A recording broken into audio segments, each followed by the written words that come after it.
Today we'll talk about how can you fix this problem or know how you can do that on your Genshin Impact app. So you just follow these ways, then it's going to work with you.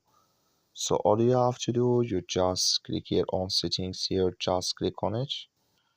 So then it's going to take you to this list. It's going to show for you like this here. Then it's going to show for you like this. You go down here, just keep going down, click here on apps.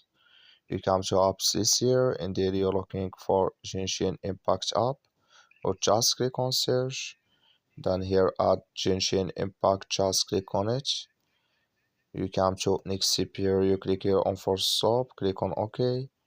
Then you go down, just click on storage. Come to storage list here, just click on clear cache. Then all you have to do, just restart your phone, install it again, then it's going to work with you.